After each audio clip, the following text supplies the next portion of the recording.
नमस्कार दोस्तों, मैं हूं आपका एमआर राज। आज की रात बहुत अंधेरी है। बाहर पूर्णिमा का चांद चमक रहा है, लेकिन रेगिस्तान की हवा में एक मीठी, बहुत मीठी खुशबू घुली हुई है। क्या आपने कभी सोचा है कि कोई खुशबू इतनी खूबसूरत हो सकती है कि वो आपको मौत की तरफ खींच ले? ये कहानी है राजस्थान के एक छोटे से गांव की, जहां एक पुराना कुआं है, काला तालाब, और वहां रहती है मोहिनी, एक यक्षिणी जो पहले सुंदर लगती है, लेकिन एक बार उसके करीब गए तो कभी वापस नहीं लौटते। दोस्तों, लाइट्स बंद कर लो, कान लगाकर सुनो, क्योंकि आज की ये सच्ची आपबीती तुम्हारी नींद उड़ा देगी। चलिए शुरू करते हैं। यक्षिणी मोहिनी की लालसा। राजस्थान के रेगिस्तान में एक छोटा सा गांव था, काला तालाब। नाम इसलिए क्योंकि वहां का पुराना कुआं हमेशा काला पानी दिखाता था, जैसे किसी गहरे रहस्य का प्रतीक। गांव में मुश्किल से 50 परिवार रहते थे। बिजली आती जाती, फोन का नेटवर्क कमजोर, लोग रात होते ही घरों में बंद हो जाते थे। राहुल, 28 साल का युवक, दिल्ली से यहां आया था। एक पुरानी घटना के बाद वो यहां छिपने आया। अपनी हवेली में अकेला रहता। हवेली के पीछे एक टूटा फूटा मंदिर था, जिसे लोग यक्षिणी का मंदिर कहते थे। स्थानीय लोग चेतावनी देते, रात को वहां मत जाना।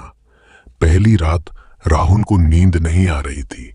अचानक कमरे में एक मीठी, मदमस्त करने वाली खुशबू फैल गई, जैसे चंदन और फूलों का मिश्रण।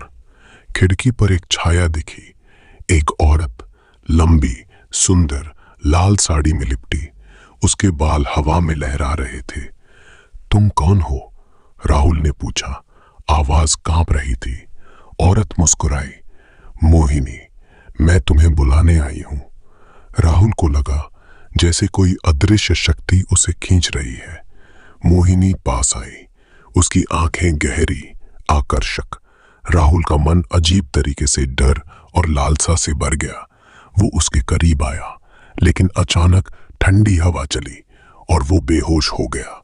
सुबह उठा तो उसकी छाती पर हल्के निशान थे, जैसे किसी ने नाखूनों से लिखा हो, मोहिनी। दूसरी रात फिर वही खुशबू। मोहिनी आई। इस बार वो और करीब थी। राहुल को लगा जैसे वो उसकी इच्छाओं को पढ़ रही है। उसने उसे छुआ, एक ठंडा लेकिन आकर्षक स्पर्श।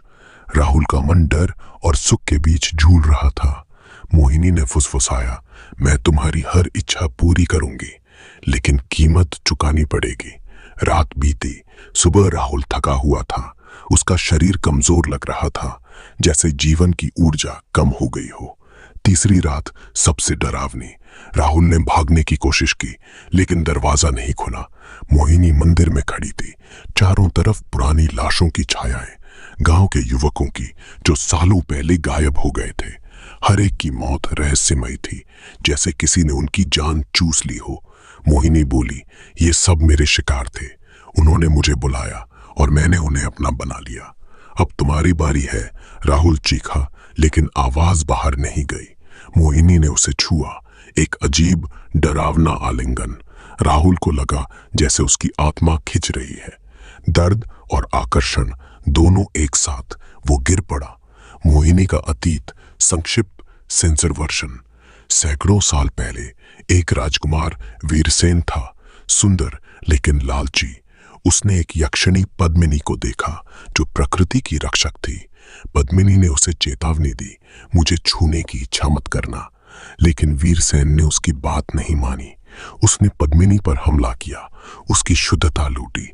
पद्मिनी ने श्राप दिया, अब मैं मोहिनी बनूंगी। जो मुझे बुलाएगा मैं उसकी इच्छाओं को पूरा करूंगी, लेकिन उसकी जान ले लूंगी। वीरसेन मर गया। उसके बाद उसके राज्य में अजीब मौतें शुरू हुई। मोहिनी हर पूर्णिमा को नए शिकार ढूंढती। उसका श्राप आज भी जीवित है। कहानी का अंत 7 रातों तक मोहिनी राहुल के पास रही। हर रात वो उसकी ऊर्जा चूसती गई। राहुल कमजोर होता गया।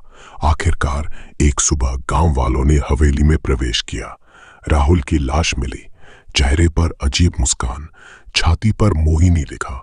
गांव में अब भी अफवाह है, हर पूर्णिमा को काले तालाब से मीठी खुशबू आती है।